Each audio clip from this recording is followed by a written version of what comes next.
I guess we'll go over a little bit about body language. So I'm watching these two monitors and they're basking. So this guy right here is responding to me rubbing him. Now this female over here, see how she's turned her head away from me a little bit? And she'll do this, she shuts her eyes partially, so she's kind of wincing, kind of just basically says, I'm secure enough to hold my ground. I'm not doing any, there's no posturing from her. But she's also sitting there saying, I ate a lot of food. So maybe she wouldn't want to be picked up or anything like that, but I have really no interest in doing that. So what I can do, when you're approaching an animal like this, if I do this, and I come over, that's probably, depending on the, the trust that you have with this animal and her general disposition, when I do this is kind of a very predatory kind of, thing that could really elicit some fear in one of these animals. So one of the easier things to do is to come underneath and you just kind of, and you're basically telling everything's okay. So when I start petting, what that does, it gets the tongue moving and then it gets them thinking. So let's say one of these animals I was really kind of trying to build up some trust. I may only do this little episode just for 10-20 seconds and I'm done. Just doing a little bit of wincing, you can see it, and then just go right here. And what you're doing is you're petting her and she's not flicking her tongue. So I want to see her thinking. So I'm going to sit here and there you go. So I'm going to pet her until she flicks her tongue. He's like, well, what about me? Look how friendly and outgoing and completely thinking I am. So if I would do that just enough where she's holding her ground and she flicks her tongue a little bit and I rub her a little bit, that could be an episode. So you could literally end on that. You remove yourself quietly from the cage or whatnot, and that's it. That's an episode. Then you walk away and you give her a little bit of time to think about it. That is actually one of the threads for building trust. So remember, all these little threads make rope. So we just we do these short little things, tongue flicking. This, when you come underneath, it's much harder to bite. So this right here, very hard to bite too. So not saying that she wants to do any of that. But you want to give them something that's positive, something that she gets enjoyment from, and being pet, for her to be confident enough and actually hold her ground, but she's not doing anything. No threat posturing, so she's still laying on the ground. You can see a lot of her body. She's a fat loaf, but she's touching the ground. So she's really, everything's really good. Tongue flicks. He's just the doll. This is Gadzuki, so he's just like completely goofy. So now I got some monitor action going on in the next cage over. I can hear stuff, but everything is good. Hopefully,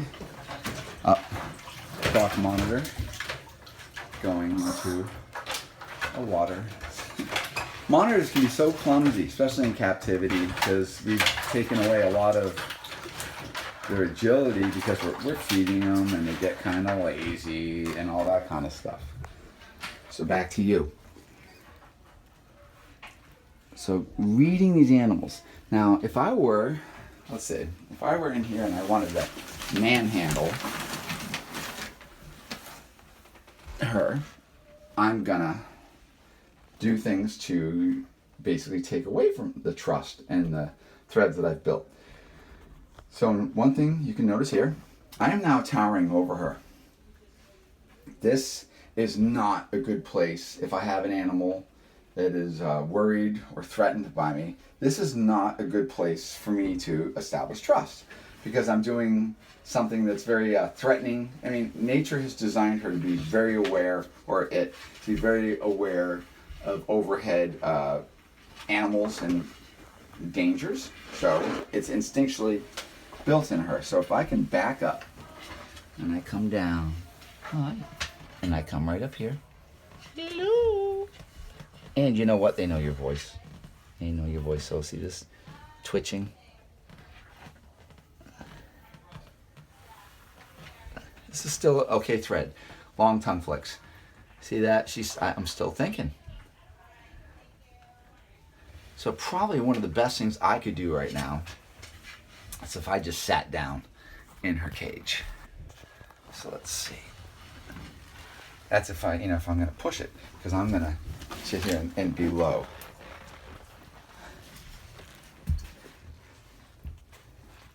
What do you think?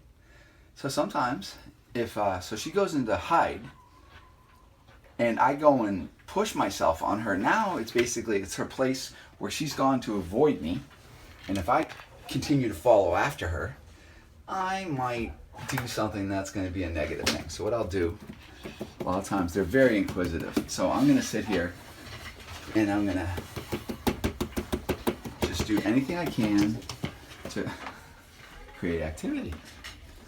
Because sometimes their curiosity will basically get them to come out and kind of investigate things, which is right now. So she had to she went behind her little place. She was thinking about it, and now she has to come out and kind of see what's going on. So far I've played this one, I think, pretty well.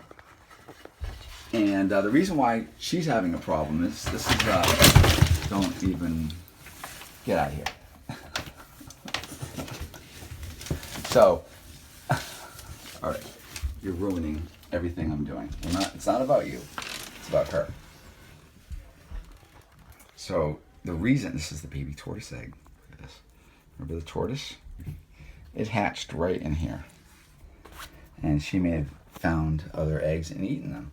So come here. She's not even hungry. She's just kind of curious and stuff like that. So she's developing follicles.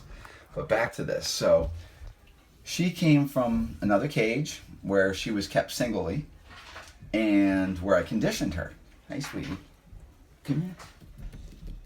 See right there, a little bit of throat puffing and stuff like that. So if I literally came into her cage and I actually laid down, that is the easiest thing for her to deal with.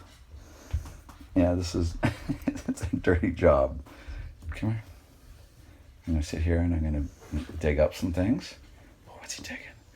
Maybe it's another tortoise egg. So, anyways, back to this. She was in a cage singly, and she was being conditioned. So what she did, she basically developed her little territory. And believe it or not, they can be very happy in these smaller, tight, little secretive locations. And I get them to eat sometimes the best that way. But sometimes when they're in basically solitary confinement, which is what they seem to really like, you put them back into a larger cage or in a group setting, you're going to have to start dealing with the dynamics of, somebody got spooked, somebody's feelings got hurt or something like that. So you can take that animal and you throw it into a bigger cage or a different cage even, just a change in environment. And then you're like, oh, it was super wonderful in this one cage, and then you throw it in the big cage, and then you find yourself like, wow, you've totally, changed your behavior. Well, basically the animal's telling you, hey, I'm nervous, my new surroundings. When these guys are being introduced into a new enclosure, remember, this is their entire environment. So it's one cage or it's different people, and also you put it in a different environment. There's different people, different cage, different fixtures, different smells, different everything. Certainly a different owner. Those are all things that this animal's picking up on. So, realize these animals basically are very sensitive to smells and sounds and all this different stuff. So we have to give them a chance for the brain to catch up. So this is what I try to do. I try to give them a chance just to kind of think it through. So she's basically sitting here, all these little tongue flicks, all this different stuff. This isn't because she's not doing something. She's literally picking up everything. See that when the tongue went down the side of the mouth? That's a really good, comfortable thing. That's a real comfortable animal. She's just, you're so good, come here. But see this, see that right there? She's like, no, I still don't really want anything from you, because you know, she is full. She's eating a lot of food, so she's probably very uncomfortable. For me to come in here and mess with her and stuff like that is, you know, probably not her favorite thing, even though I want to come and play with her or whatever. But she's not giving me any bad signs. Hey, sweetie. Let's come here. She's hiding. Come here. Come here. I know. And at this point, I've kind of pushed it. She gave me a huff, backed off. So I definitely overstayed my interaction with her. But I did this, you know, pretty much to do the video and stuff like that. I was just going to just take an animal that is a little bit touchy. I just moved her into this cage not too long ago. And I thought she'd be a really good candidate for an animal that's unsure of herself. And so it's not that she's mean or aggressive or any of that. She is literally, she's just a little bit nervous. She's a little unsure of herself. So it basically presents itself in the fashion that we see this animal that jumps around, postures, throat puffs, maybe does a little bit of tail whipping. There's no biting involved. This is just, you know, she's pretty much, she's giving me, see right here? She's like, I really want to investigate what's going on. Now, if she wasn't so full, what would be really good about this is I could mess with her and I would get more inquisitive type behavior because they're largely driven by, you know, their curiosity to find out what food is. And, you know, but overall, she's a sweet animal. It's one of my, you know, my captive borns. She's a Het T negative. And they each have their own personalities. And when you have so many monitors and so many animals, you're going to have all sorts of dynamics. You're going to have some animals that are just super, super tractable, other ones that are a little less tractable. She's going to come on and investigate me now. This is good. I kind of just waited through until she wanted to come out and see what was going on. What are you doing? Yes, I talk like an idiot to him too. But all this stuff matters. So we're basically just reaffirming that there's nothing to worry about. And this is just building her confidence. And it's just basically making sure that I manage my activities to promote a relationship with this animal, with her. So other people, I have employees that deal with my animals, and they deal with my animals very differently. They're pretty much, they come in, their objective is to, you know, clean the waters, feed, make sure the cage is clean, all those different kind of things. And a lot of times they have no involvement with the animal because, you know, they might not even know a lot about, you know, all this socialization type stuff. There's just a lot of finesse to this. All right. Yeah, there we go. This is perfect.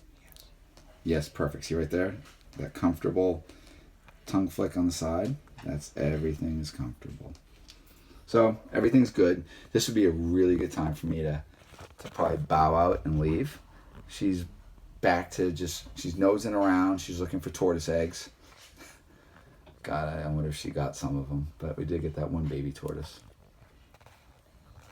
You know, it's amazing. So you can have an animal like this. It's literally in with redfoot tortoises, and it doesn't do anything. Even though it's a predator. In the wild, they largely do that. But in captivity, it's never been fed tortoises. Certainly been fed eggs. So the tortoise egg or hatchling tortoise would easily be something that's edible. But they don't seem to go for the tortoises, which is great. I only discovered this just by mistake, but I've been doing this for years. And, you know, space is valuable. And nerd. All right, I guess we'll say goodbye to monitor psychology and understanding some of the basics. This is number 1.